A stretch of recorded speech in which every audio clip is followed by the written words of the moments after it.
The 60s and 70s was the second golden age of television. A big reason? The actors who delivered powerhouse performances that kept us coming back week in and week out. But behind those perfect scenes were hostile sets. Co-stars who looked like best friends on screen were feuding off it. Actors who nailed a line in one take spent the next hour tearing into writers or terrifying the crew. Some were perfectionists, while others were fighting demons. These are the stars we loved who were difficult, demanding, or downright impossible to work with. Tell me in the comments how many of these stories you already knew. And while you're here, subscribe for more retro TV deep dives. Let's start with Redd Foxx. They called him the funniest man on NBC, but behind the scenes it was anything but laughter. Redd Foxx's temper was as famous as his timing. Crew members described him as unpredictable. Warm and hilarious one minute, furious the next. If a joke fell flat or a camera cue was missed, he'd stop the entire scene and let everyone know who was to blame. Writers and stagehands later told TV Guide that the tension went up the second Redd walked in. You never knew if you were getting Fred Sanford or Redd in a bad mood. And things only got worse once money entered the picture. According to Jet and Ebony reports from 1974, Fox walked off Sanford and Son near the end of its third season, demanding higher pay, better residuals, and a larger dressing room. NBC wouldn't budge.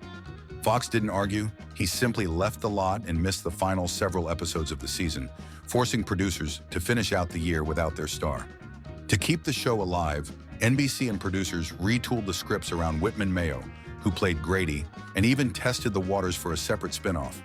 The cast kept going, but as co-star Damon Wilson later said, "You never knew if we'd have a lead actor that day." Fox eventually returned the following season after renegotiating his contract.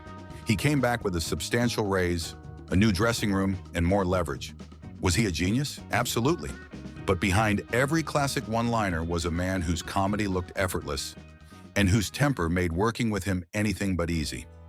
Next up, we have Carroll O'Connor, who, interestingly enough, followed an eerily similar path to Redd Foxx. On screen, he was the crude, loud, and unforgettable Archie Bunker. Off-screen, he was just as commanding, but in a very different way. O'Connor was a perfectionist to his core. He studied every script like it was sacred text, marking up pages with notes, circles, and alternate dialogue.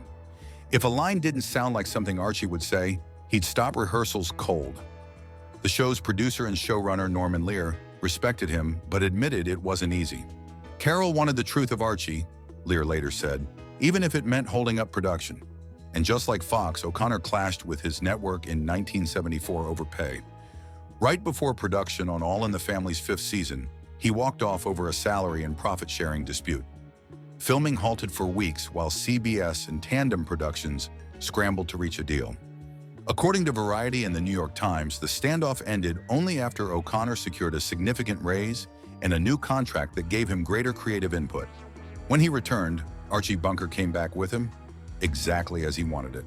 Because let's face it, there's no All in the Family without Archie Bunker. And there's no Archie Bunker without the genius of Carroll O'Connor, even if he drove everyone around him a little mad. Speaking of driving people mad, next up we have Robert Blake. Now obviously Blake is remembered for the legal controversies that came later. But long before that, he was already making headlines for being nearly impossible to work with. He was electric on camera and explosive everywhere else.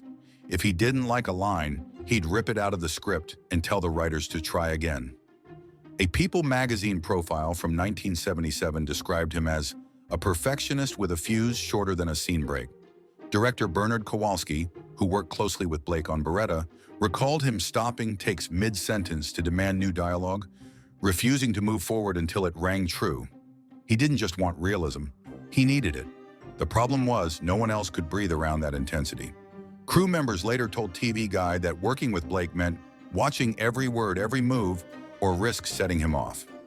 Still, the result was undeniable. Baretta was a hit, critics praised his rawness, and in 1975 he took home an Emmy for Outstanding Lead Actor in a drama series. But behind every take that made him a legend was a dozen that broke someone's nerves. He wanted truth on screen, he just left a lot of wreckage getting there. Now, where Blake was known for exploding, this next star was sadly known for imploding. Richard Burton's voice could fill a theater, and his drinking could empty a soundstage. In the early 1970s, Burton brought his thunderous gravitas to television projects like Divorce His, Divorce Hers, and along with it, the habits that made him both mesmerizing and maddening. Crew members from that production recalled mornings when he'd arrive late, smelling of whiskey, and afternoons when filming slowed to a crawl because he couldn't remember his lines. Co-star Elizabeth Taylor, ever loyal, often covered for him, steadying scenes when he lost focus, helping him through takes, and smoothing over chaos behind the camera. As The Guardian later wrote, when Burton was sober, he was magnetic, charming, sharp, and commanding. When he wasn't, directors described watching a slow-motion collapse in front of a camera. Producers learned to start filming early in the day, before the fatigue and the bottle caught up to him. Burton knew it too. In a 1974 Playboy interview, he admitted, "I have a talent for self-destruction. But when the fire was on, no one burned brighter, or burned out faster." Now, for a lot of the actors on this list, they were the stars of their respective shows, and for that reason, they ruled the kingdom. With that wordplay in mind, we move on to Jack Lord.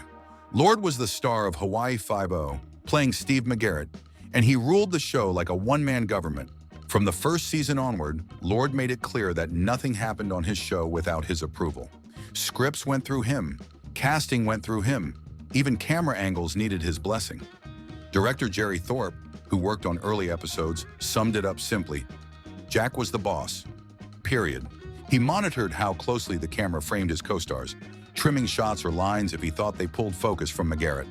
James MacArthur, the beloved Dano, endured it for years before finally walking away after season 11, politely calling it time to move on, though he later admitted he was tired of being second to a glare. Crew members joked that 5-0 was filmed with two lenses, a wide shot and the Jack lens.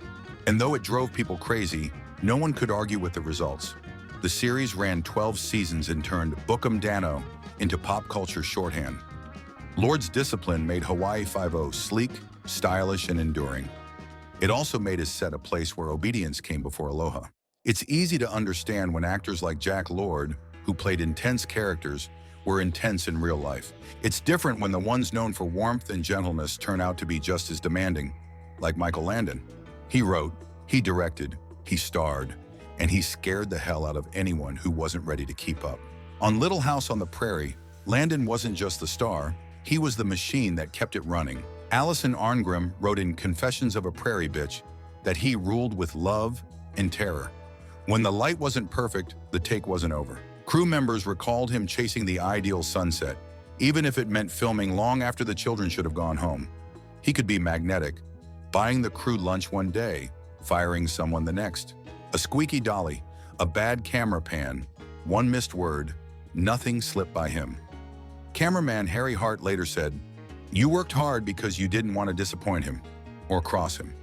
But Landon's intensity paid off. The show's cinematography, emotion, and pacing still hold up decades later. He made Little House on the Prairie look like a feature film every week, but it came at a cost. And from one commanding presence, we move on to another. Bea Arthur had a sharp mind, an even sharper tongue, and absolutely no patience for lazy writing. On Maude, Arthur treated every script like a contract, one she was willing to renegotiate line by line. If a joke undercut her character's intelligence or softened Maude's convictions, she stopped everything. Producer Norman Lear later called her brilliant and brutally honest, adding that her insistence on truth could freeze a room until the words felt right. Taping sometimes ground to a halt, while Bea dissected a single punchline, rewrote it, and demanded another take. Co-star Conrad Bain joked that when Bea raised an eyebrow, you could feel the lights dim. She didn't shout, she sliced. Writers remembered being edited by her as feeling like cross-examination from someone smarter than everyone in the room. But when she approved a line, no one delivered it better. Her timing could turn a paragraph into a standing ovation. Under Arthur's command, Maude became one of the most fearless sitcoms of the 1970s. A show bold enough to challenge politics, gender, and even God. She was demanding, but she was right more often than she was wrong. And in television, that's a rare kind of royalty. The kind that doesn't ask for the crown, just the truth. Now, where Bea Arthur wanted her scripts razor sharp, the next actor wanted them rewritten in iambic pentameter. Robert Reed wanted nuance and subtext. Instead, he got hair tint gags and backyard slapstick. Reed never fully accepted The Brady Bunch for what it was, a bright, idealized family comedy. A Shakespearean-trained actor, he approached each episode like it was King Lear, and it drove everyone a little mad. Behind the scenes, he fired off detailed memos to creator Sherwood Schwartz, critiquing the logic of plots, correcting dialogue, and pleading for some sense of reality. Schwartz later wrote, "Bob was the only one on that set who didn't realize it was supposed to be fun." The breaking point came with the series finale, Greg's infamous hair dye disaster. Reed refused to film it, calling the story beneath the profession. The episode went on without Mike Brady at the dinner table, the sitcom father literally written out of his own family. The kids adored him, kind, patient, protective. But the writers and crew learned to brace for his fury whenever a script crossed his desk. He gave the Brady Bunch unexpected weight and a constant headache. A great actor in the wrong story, trying to elevate bubblegum into Shakespeare. Now, if Robert Reed was suffocating under wholesomeness, David Cassidy was drowning in fame. By 1972, the Partridge Family had turned Cassidy into a global sensation. Concerts packed with screaming fans, magazine covers, and lunchboxes stamped with his smile. But behind the glitter and those perfectly pressed velvet suits, Cassidy was suffocating. In a now-famous Rolling Stone interview, he called himself a cartoon owned by the studio, complaining that he had no control over his music, his image, or even his hairstyle. He wanted to be taken seriously as a musician. ABC wanted him preserved in pop plastic. "They owned my face," he said later. The studio was furious. Publicly, executives called him ungrateful. Privately, they called lawyers. Cassidy's rebellion spread fast. He started rejecting photo shoots, skipping publicity appearances, and challenging scripts he found childish. The teen idol fantasy began to crack. Ratings slipped, fan hysteria cooled, and by the final season in 1974, Cassidy was already gone in spirit, and soon after, in person. He didn't just walk away from the Partridge Family, he ran. And in doing so, he became one of the first television stars to prove that fame without freedom feels a lot like a cage. Next up, we have Linda Lavin. In Alice, she played the underdog waitress chasing her dreams, but behind the counter, she was already running the diner. Co-stars Polly Holliday and Beth Howland later described a set where Lavin kept a close watch on everything: camera angles, timing, even who got the biggest laugh.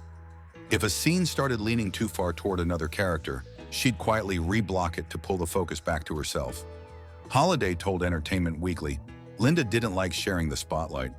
Writers remembered her pushing for rewrites that kept Alice at the emotional center of nearly every episode.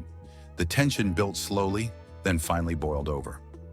Holliday left for her spin-off, Flow, in 1980, and though the network called it a creative decision, everyone on set knew it was personal. Lavin stayed and, over time, took on more creative control as both star and producer. Alice kept pulling strong ratings, but insiders said the warm, sisterly vibe you saw on screen stopped the moment the cameras did. She wasn't cruel, just careful, a perfectionist guarding her place in the pecking order. Last but not least, there's Larry Hagman, who dealt with both the genie and the demon in the bottle. He made I Dream of Jeannie look like a light, fizzy fantasy. Behind the scenes, it was closer to a bar fight with a laugh track. Barbara Eden wrote in Genie Out of the Bottle that Larry Hagman could be a joy or a hurricane. Some days he was charming and magnetic. Other days the crew ducked for cover. By the late 1960s, Hagman's drinking had become a full-time cast member. He smoked constantly, clashed with producers, and pushed back against any creative direction he didn't like. One infamous day, frustrated over network restrictions, he reportedly stormed outside and urinated on a studio fence in protest. A moment that instantly became part of television legend. "You never knew which Larry you were getting," one crew member said years later. Eventually, the studio had enough.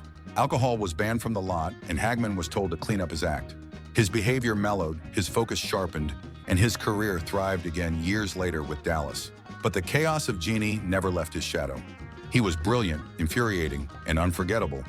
Proof that even in television's most magical worlds, some storms can't be wished away. So did I miss anyone? Let me know in the comments. Because if these stories teach us anything, it's that behind every bit of brilliance, there's usually a little chaos. The kind that tests everyone, shapes legends, and somehow leaves us with television that still shines decades later. Thanks for watching.